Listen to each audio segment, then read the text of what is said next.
요한복음 16번째 시간입니다. 제목은 이렇게 예배하는 자들을 찾으신다. 이렇게 예배하는 자들을 찾으신다입니다. 모든 사람들은 행복을 갈망하죠. 행복하고 싶어 합니다. 행복에 대한 욕망이 없는 사람들이 없어요. 사실 행복이라는 것은 사람을 살도록 만드는 힘이기 때문에 행복을 추구한다는 것 자체는 결코 죄가 될 수가 없어요. 우리는 행복을 추구해야 합니다. 그것도 적극적으로 행복하기 위해서 노력을 해야 돼요. 불행하고 싶은 사람은 아무도 없잖아요. 모두가 만족하고 싶어하고 모두가 즐겁고 싶어하고 모두가 행복하게 사는 것을 꿈꿉니다. 그것이 우리의 꿈이에요. 그리고 그것은 당연한 것이고 어찌 보면 모든 사람들이 온 힘을 다해서 추구해야 하는 삶의 목적이라는 것이죠. 행복은 우리 삶의 목적입니다. 아리스토텔레스나 플라톤 같은 철학자들도 그런 의미에서 인생의 궁극적인 목적은 바로 행복에 있다. 이렇게 이야기를 합니다. 뿐만 아니라 중세 신학자인 토마스 아퀴나스라는 사람도 마찬가지로 가장 커다란 인생의 목적은 행복에 있다고 이야기해요.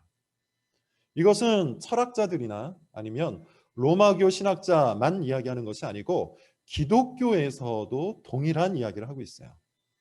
미국의 유명한 신학자 18세기의 청교도였던 조나단 에드워즈도 동일한 이야기를 합니다. 어떻게 이야기하냐면 행복은 우주 최고의 창조 목적이다 라고 그렇게 얘기해요.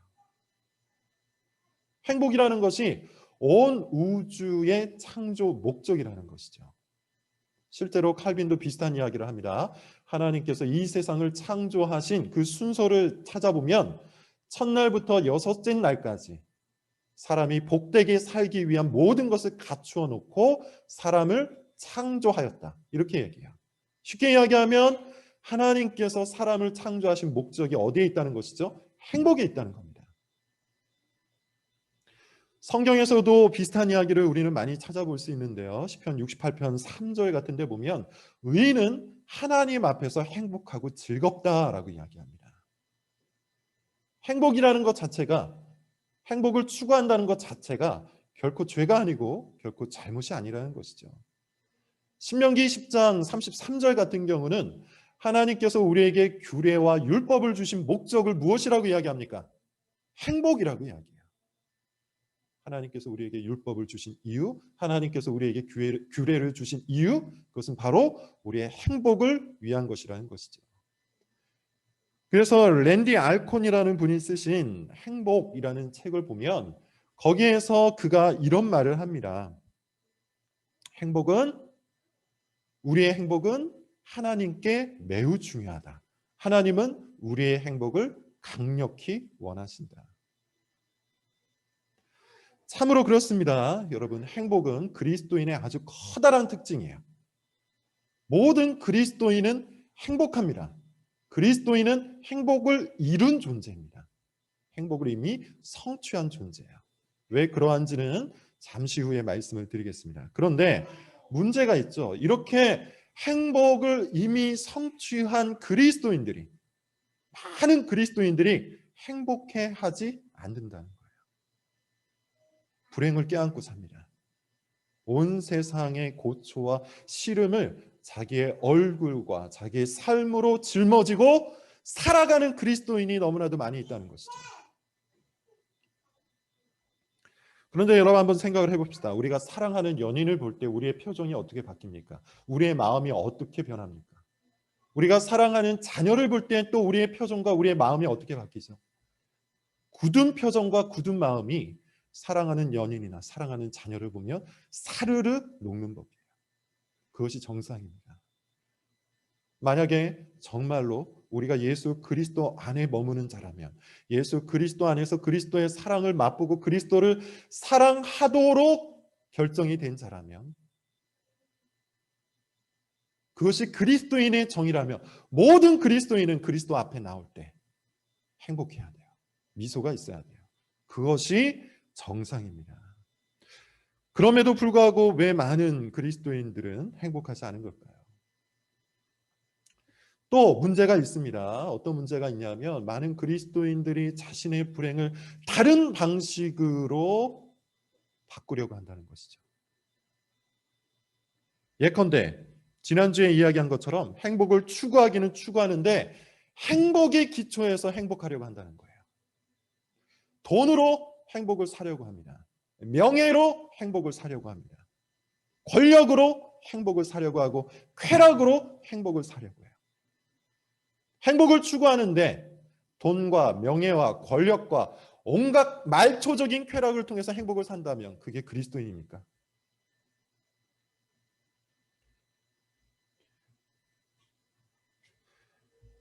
탐욕을 채워서 행복을 사려고 하는 그리스도인, 도대체 왜 그런 그리스도인이 이 시대에 이토록 많은 걸까요? 도대체 왜 그리스도인들은 불행한 것이고 도대체 왜 그리스도인들조차 세상이 추구하는 탐욕으로 행복을 채우려고 하는 걸까요? 이유가 어디에 있는 걸까요? 이유는 딱 한 가지입니다. 예수 그리스도 안에서 만족하는 방법을 모르기 때문이에요. 예수 그리스도 안에서 행복하는 방법을 모르기 때문이에요. 그래서 욕망이 조절되지 않는 겁니다. 욕망이 조절되지 않기 때문에 탐욕을 탐욕으로 인식하지 못하는 겁니다. 돈을 열심히 추구해 가면서도 나는 돈을 추구하지 않는다고 스스로가 자기 믿음을 방어하는 겁니다. 온갖 말초적인 쾌락을 중독적으로 추구하면서도 그것을 통해서 행복을 얻고 그런 중독을 통하여 자신의 기쁨을 추구해 나가면서도 나는 그렇지 않다고 이야기하는 겁니다. 그리고 이것은 당연한 것이라고 스스로 합리화를 하는 것이죠. 그리스도 안에서 진정한 만족과 행복을 모르기 때문이에요. 경험하지 못했기 때문이에요. 그래서 하나님이 주신 지금 여기를 하나님의 선물로 여기기보다는 그저 우연히 발생한 불행한 사건으로만 해석을 하는 거예요. 제이시 라일이라는 분이 이런 이야기를 합니다. 쾌활하지 못한 그리스도인이 있다.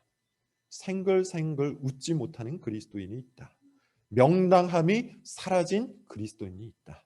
이것이야말로 기독교 신앙의 치명적인 재난이다. 예수 그리스도를 얻은 자는 이 세상에 존재하는 그 어떠한 것보다도 가장 커다란 선물을 얻은 자입니다. 예수 그리스도는 하나님께서 우리에게 베푸실 수 있는 가장 커다란 선물입니다. 하나님은 자기 독생자 예수 그리스도를 우리를 위하여 주셔서 우리를 영원한 생명으로 인도하셨고 또 그리스도 안에 속해 있는 모든 풍요와 유익도 같이 건네주셨습니다. 그럼에도 불구하고 그리스도를 믿는 자들 얼굴 속에 침울함이 있고 그 마음속에 기쁨과 감사가 없다면 이것은 그리스도를 향한 온전한 반응이 아니라는 것이죠. 행복하지 않은 그리스도인은 온전한 그리스도인이라 말할 수 없어요. 그리스도 안에서 행복하기보다는 탐욕을 통해서 자신의 욕구를 채우려고 하는 그리스도인 역시 온전한 그리스도인이 아닙니다. 그러므로 여러분 우리는 행복에 대한 관점, 행복에 대한 체험을 꼭 변화시켜야 돼요. 오늘 본문을 여러분 한번 살펴봅시다. 오늘 본문에는 불행한 여자가 나옵니다. 누가 봐도 불행한 여자예요. 설명이 필요가 없습니다. 15절부터 18절까지 한번 읽어보면 바로 이 여인의 불행이 무엇인지를 우리가 발견할 수 있는데 한번 읽어보겠습니다. 15절부터 18절을 우리 같이 읽어보도록 하죠. 시작.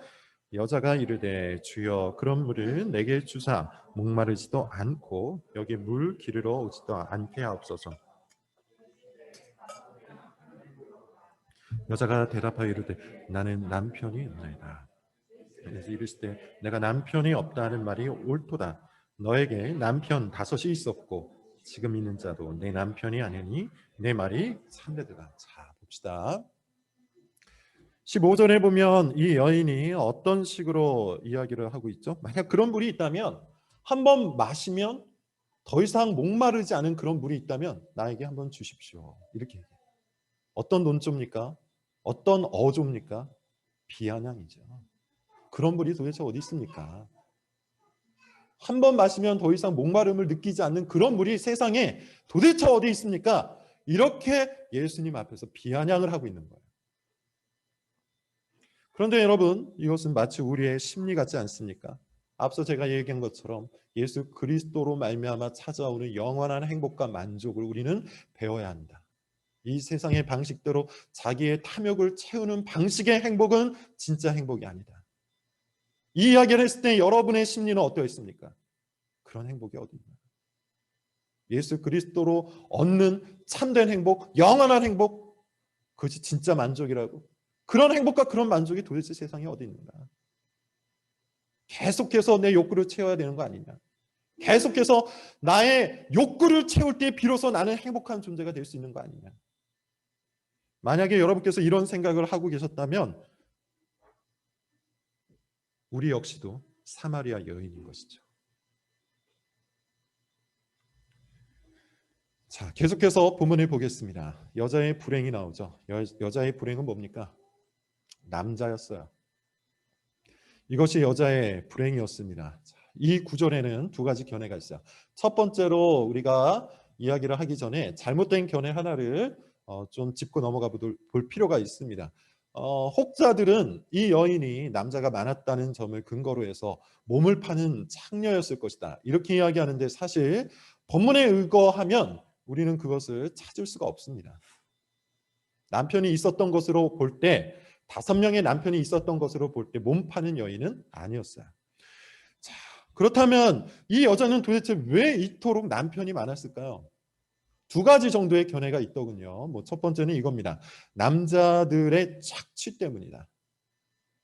제가 마태복음이나 마가복음을 설명했을 때 당시 유대 사회에서 벌어지는 악습 하나를 이야기한 적이 있어요. 그게 뭐냐면 마음에 안 들면 얼마든지 이혼 증서를 제시하고 여자와 이혼할 수 있는 권리가 남편에게 있었습니다. 지나가던 어떤 여인에 비해 내 아내가 외모가 딸리면 이혼 증서를 주고 이혼을 할 수 있었어요. 이것이 당시의 관습법 중에 하나였습니다. 그렇게 남성 중심으로 매우 쉽게 이혼할 수 있는 당대의 문화 속에서 아마도 이 여인은 착취를 당했을 가능성이 높아요. 두 번째 견해입니다. 이것은 이 여자에게 어떤 죄를 묻는 것인데, 이 여자가 끊임없이 남자를 갈망했을 가능성이 있는 것이죠. 사실 첫 번째 결혼에 실패했을 때 두 번째, 세 번째 결혼을 하지 않아도 되는데 두 번째, 세 번째, 네 번째, 다섯 번째, 그리고 지금은 심지어 결혼하지 않고 남자와 살고 있는 거예요. 무엇이 되었든 간에 우리는 성경을 통해서 정확하게 이 여인의 상황을 파악할 수는 없습니다. 다만 딱 한 가지는 알 수 있죠. 이 여자는 지금 불행합니다. 누구 때문에 불행합니까? 남자 때문에 지금 불행해요. 이것이 성경을 통해서 우리가 알 수 있는 정확한 사실이에요. 남자 때문에 이 여자는 불행에 빠져 있어요. 그래서 아마도 이 여자는 이런 생각을 했을지도 모릅니다. 내가 첫 번째 결혼에 실패하지만 않았으면, 나의 배우자가, 나의 남편이, 내가 만났던 남자가 내가 원했던 모든 조건을 갖춘 정말 좋은 남자였다면, 그런 여건과 환경과 상황이 만들어졌더라면 나는 불행하지 않았을 것이다.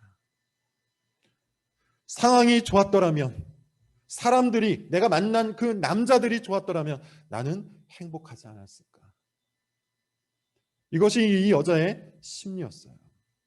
그래서 이 여자는 계속해서 행복을 추구하되 조건과 상황과 여건과 사람을 바꾸어가며 행복을 추구하고 싶었던 겁니다. 마치 밑 빠진 독에 물을 붓듯이 그런 방식으로 자신의 욕구, 자신의 공허, 자신의 무력함을 남자를 통해서 채우고자 했던 것이죠. 그러나 여러분, 우리가 이미 알듯이 이 여자는 자신이 원하는 대로 삶이 풀리지 않았습니다. 자신이 원하는 환경을 만나지 못했습니다. 자신이 원하는 남자를 만나지 못했어요. 그래서 이 여인의 마음은 불행이 지배했습니다.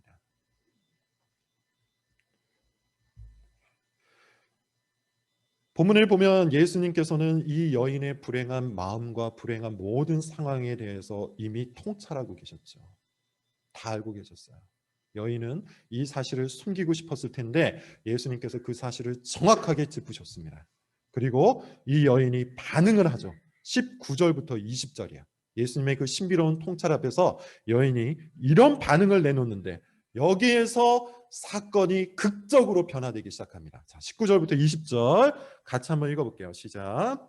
여자가 이르되 주여 내가 보니 선지자로소이다. 우리 조상들은 이 산에서 예배하였는데 당신들의 말은 예배할 곳이 예루살렘에 있다 하더이다. 어떻습니까, 여러분? 이 여인이 드디어 진지해지기 시작했죠. 신중해지기 시작했어요. 바로 앞에는 그런 물이 있으면 나한테 한번 줘보십시오. 이렇게 비아냥을 했는데 이제는 어떻습니까?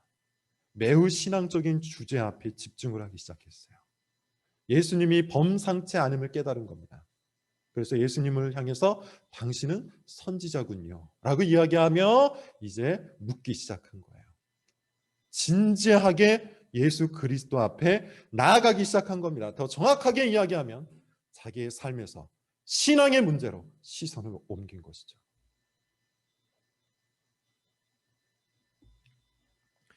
여러분, 별거 아닌 것 같지만 이 여인의 시선의 변화, 이 여인의 마음의 변화가 이 여인의 삶을 영원히 바꿔놨어요. 이 여인에게 참된 행복이 무엇인지를 가르쳐주기 시작을 합니다. 자기 삶의 문제에서 신앙의 문제로 시선을 옮기는 것은 참으로 별거 아닌 것 같지만 사실은 정말로 어려운 일이에요. 사람들은 대부분 자기 삶에 빠져 있기 때문이에요. 그리고 자기 삶에 빠져 있는 대부분의 사람들은 불행할 수밖에 없습니다. 혹은 자기 삶에 빠져 있는 대부분의 사람들은 탐욕스러울 수밖에 없어요. 자신의 불행을 탐욕으로 역전시켜서 행복하려고 하기 때문이에요.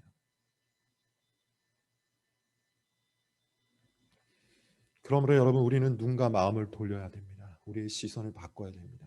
자기 삶의 문제에 푹 빠져서 헤어나오지 못하는 우리의 침울한 마음을 신앙의 문제, 하늘의 문제, 영원의 문제로 돌려야 한다는 것이죠. 그렇지 않으면 우리는 결코 행복할 수가 없어요. 이 여인의 질문은 무엇이었습니까? 무엇에 관한 것이었습니까? 예배에 관한 것이었어요. 이 여인의 시선이 하나님께로 옮겨가기 시작한 겁니다.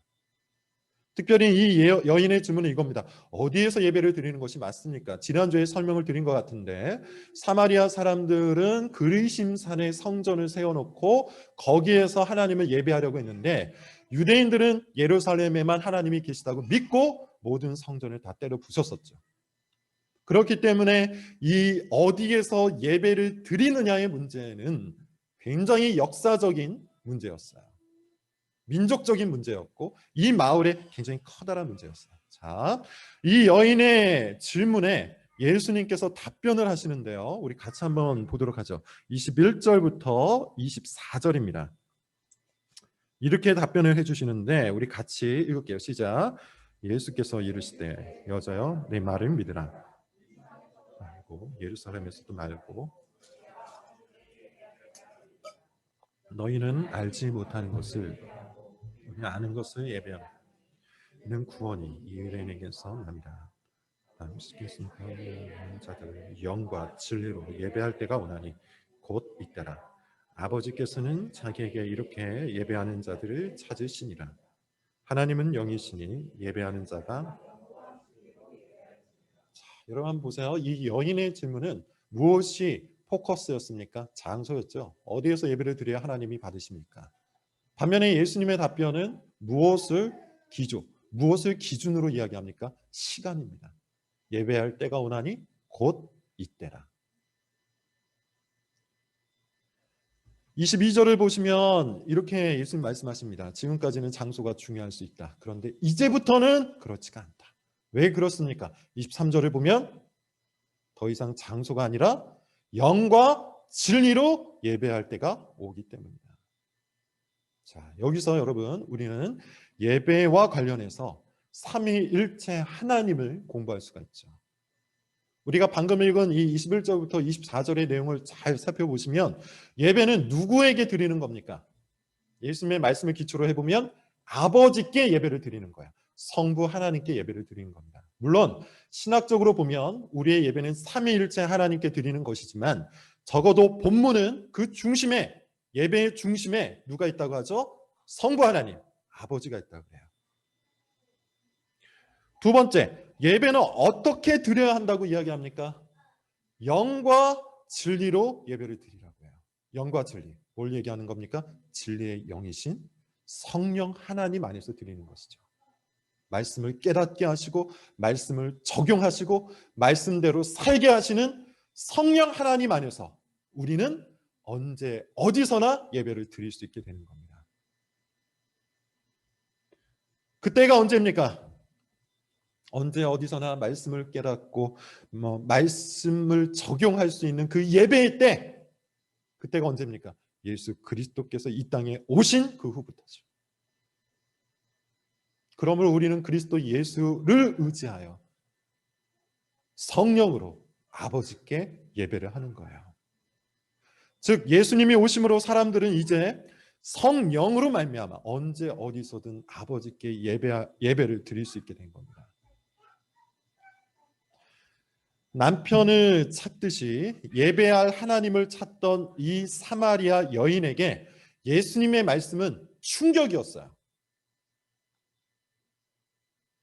유대교의 편견, 곧 장소 중심의 예배를 예수님이 부정하신 거예요. 지금까지는 그럴 수 있다. 그런데 이제부터는 그렇지 않다. 언제 어디서나 진리의 영이신 성령으로 예배 드릴 때가 온다. 예배 드릴 때가 왔다. 자, 여러분 여기서 우리는 문맥적으로 욕망이라는 것과 예배의 관계를 살펴볼 수 있어요. 욕망과 예배의 관계를 짚어볼 수가 있다는 겁니다. 우리가 욕망하는 것은 곧 우리가 예배하는 거예요. 우리 욕망은 곧 우리의 예배를 보여줘요. 우리가 섬기는 것이 무엇인지를 보여준다는 말입니다. 종종 제가 그런 비유를 많이 드는데 맛있는 녀석들이라는 먹는 프로그램, 여러분 아시는 분들도 있을 겁니다. 꼭 맛있는 녀석들이 아니더라도 요즘 TV 프로그램을 보면 먹방이라고 해서 혹은 유튜브 같은 것을 봐도 먹방이라고 해서 먹는 프로그램들을 굉장히 많이 하잖아요.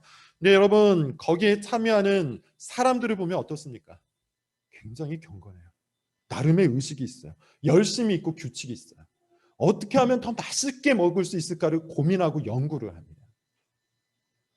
무슨 말입니까? 탐식이 곧 그들의 예배 대상이라는 것이죠. 먹고자 하는 그 욕구가 그들이 섬기는 그 대상이 되어서 그들로 하여금 예배의 형태를 갖추게 한다는 겁니다. 요즘 유행하고 있는 주식이라든지 가상화폐라든지 이런 것들을 여러분 한번 보십시오. 이것을 추구하는 사람들을 보면 주식이나 코인을 통해서 성공한 사람들은 어떻게 여깁니까? 숭배하죠. 부러워합니다. 섬깁니다. 자기도 그 사람들처럼 되고 싶어서 그들의 방법을 공부합니다. 그것이 뭡니까? 예배예요. 그렇게 먹는 것을 통해서, 그렇게 돈을 통해서 행복을 채울 수 있다고 믿기 때문에 그들을 예배하는 겁니다. 그렇게 욕망이라는 것과 예배는 아주 긴밀한 관계를 갖고 있어요. 오늘 본문에 불행한 이 사마리아 여인도 마찬가지죠.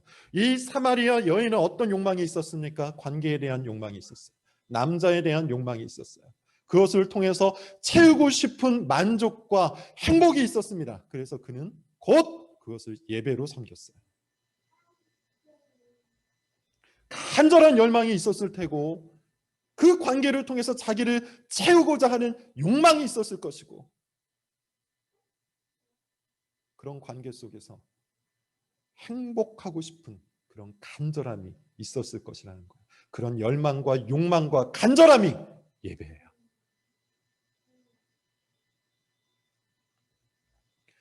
그런데 예수님은 그 열망과 그 욕망과 그 간절함은 삼위 하나님께로 돌리라고 말씀하고 있는 겁니다. 23절에 보면 이런 말씀이 있죠. 아버지께 참되게 예배하는 자들은 영과 진리로 예배할 때가 오나니 곧 이때라. 아버지께서는 자기에게 이렇게 예배하는 자들을 찾으신다. 하나님을 열망하는 자들, 하나님을 욕망하는 자들, 하나님을 자기 행복의 근원으로 알고 하나님께로 나아가는 자들, 하나님을 예배하는 자들을 찾는다는 것이죠.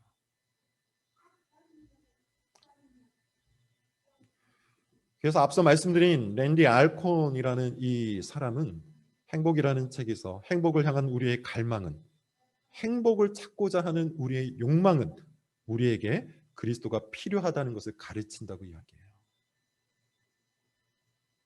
서론에서 그런 말씀을 드렸습니다. 행복을 추구하는 것은 결코 죄가 아니다. 행복을 추구하는 것은 결코 잘못이 아니다. 행복을 추구하고자 하는 우리의 열망과 욕망은 우리로 하여금 예수 그리스도를 향하도록 만들기 때문이에요. 왜요? 예수 그리스도만이 우리의 진정한 만족이요, 우리의 진정한 행복이 되시기 때문입니다.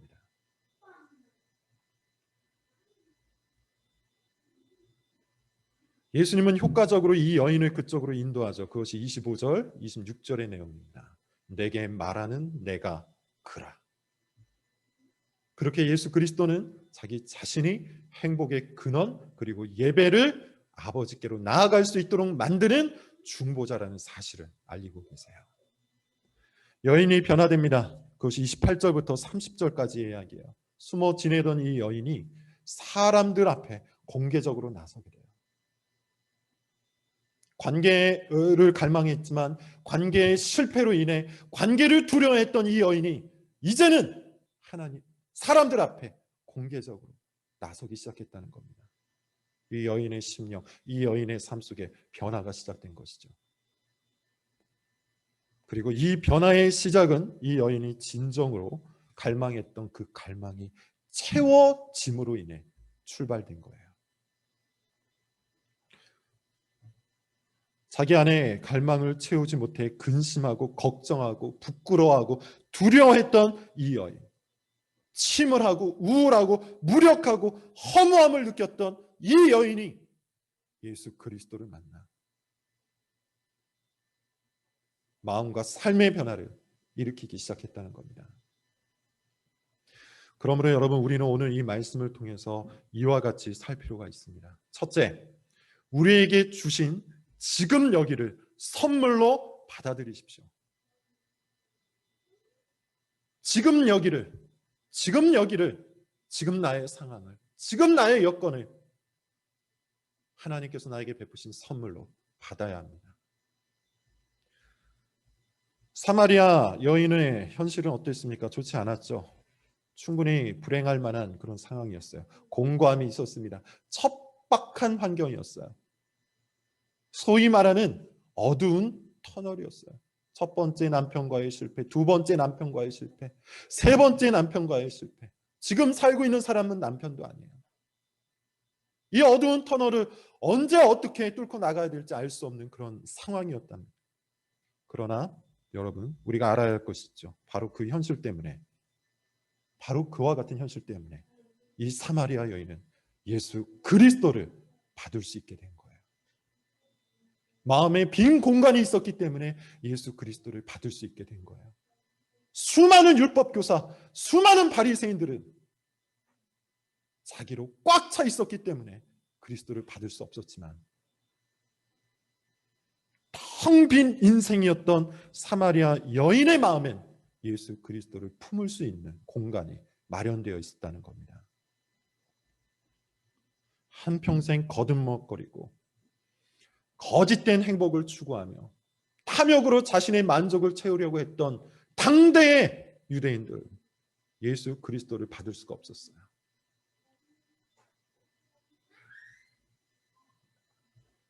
그러므로 여러분, 기억하십시오.